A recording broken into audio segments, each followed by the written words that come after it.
성경 말씀 읽어드리겠습니다. 전도서 3장 22절. 그러므로 나는 사람이 자기 일을 즐거워하는 것보다 더 나은 것이 없는 것을 보았나니 이는 그것이 그의 목이기 때문이라. 이는 그것이 그의 목이기 때문이라. 그의 뒤에 일어날 일이 무엇인지 보게 하려고 그를 도로 데리고 올 자가 누구이랴. 이는 그의 분복이라고 기록하고 있는데 그의 목보다 그의 분복, 나누어 준 복, 나누어 받은 복, 이게 이해하기가 쉽죠. 후반부 9절, 그의 뒤에 일어날 일이 무엇인지 보게 하려고 그를 도로 데리고 올 자가 누구랴. 이걸 카톨릭 성경 공동 번역에서는 죽은 다음에 어찌 될 일을 알아줄 자가 어디 있는가. 이 성경에서는 내세는 모르겠다. 오늘 현재 일을 즐거워하는 자가 복이 있다. 이렇게 말씀하고 있습니다. 여러분도 많이 들었을 설교 예화 중 건축 일하는 사람에게 물었다지요. 여기서 뭐하고 계신가요?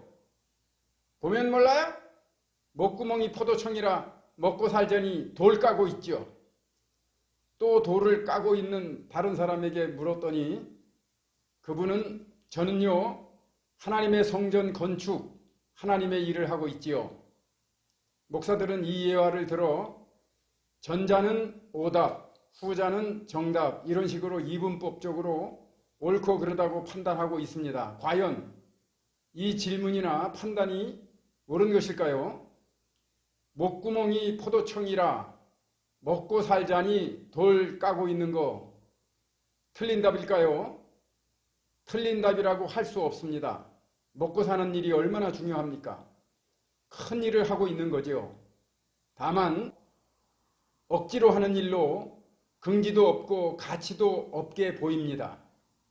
이분의 대답에서 이분은 즐겁게 일하는 것은 아닌 것으로 보인다는 거죠.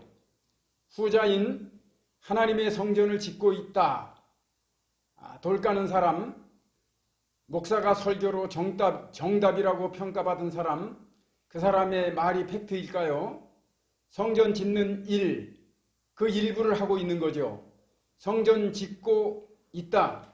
자신의 일에 의미를 부여하는 것이지요.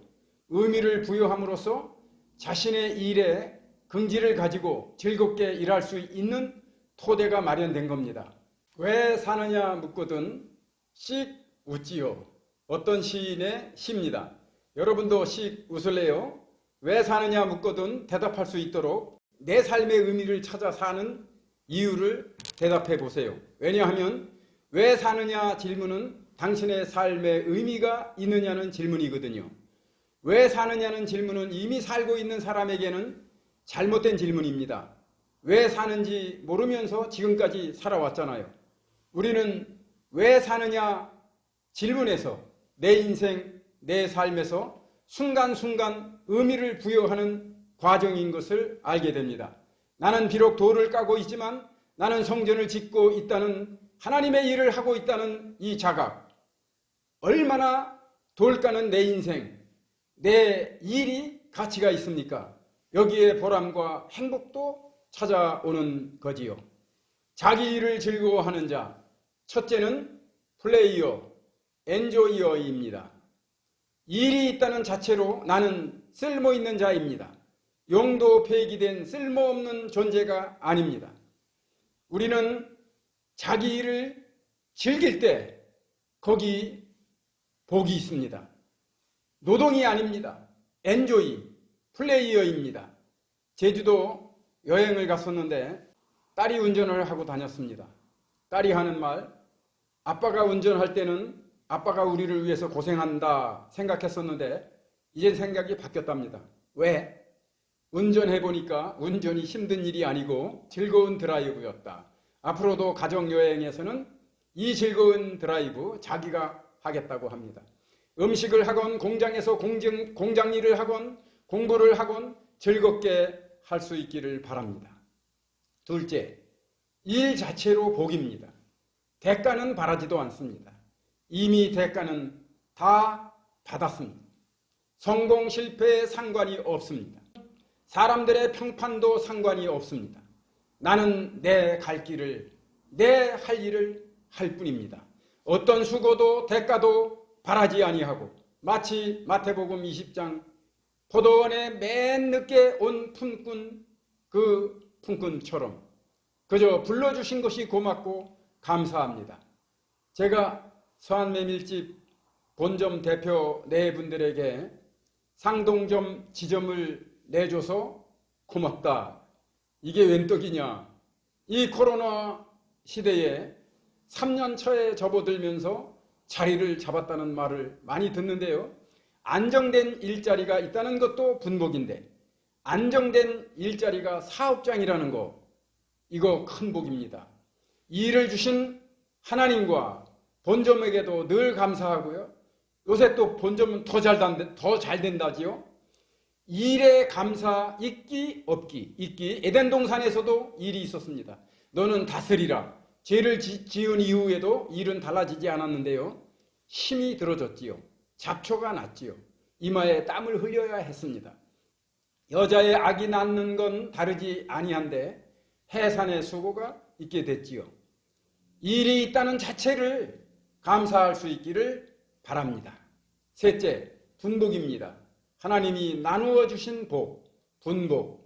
나이 40에 아기를 낳게 되는데 의사가 제왕절개하자고 할 때 저는 해산의 고통을 마다하지 않겠습니다.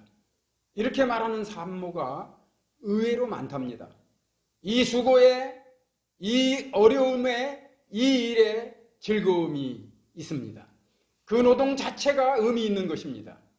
이 일은 분복이요, 축복이요, 은사입니다. 씨 뿌리는 자, 물 주는 자, 거두는 자 모두가 그 일 자체의 특권이며 은총입니다. 빌립보서 2장 13절 너희 안에 행하시는 이는 하나님이시니 자기 안에 소원을 두고 행하시게 하시나니 우리 안에 하나님의 소원이 있다는 것이지요.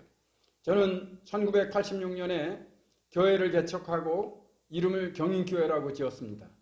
그 후 딸의 이름을, 교회 이름을 따서 경인이라고 지었는데요. 교회의 교인을 이용하지 않겠다. 딸을 이용하지 않는 것처럼, 딸을 사랑하는 것처럼 무조건 사랑하겠다. 또 경인이와 교회가 함께 건강하게 자라달라는 소원이 담겼던 거죠.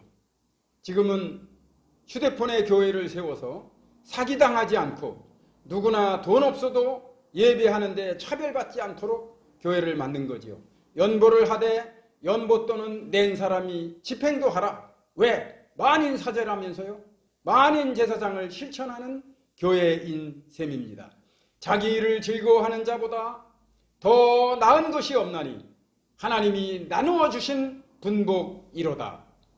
저는 목사 면직 5년 동안 설교를 안 하게 되니까 처음엔 편하더라고요. 하지만 성경을 읽을 일도 없어지고요. 공부도 안 하게 되더라고요.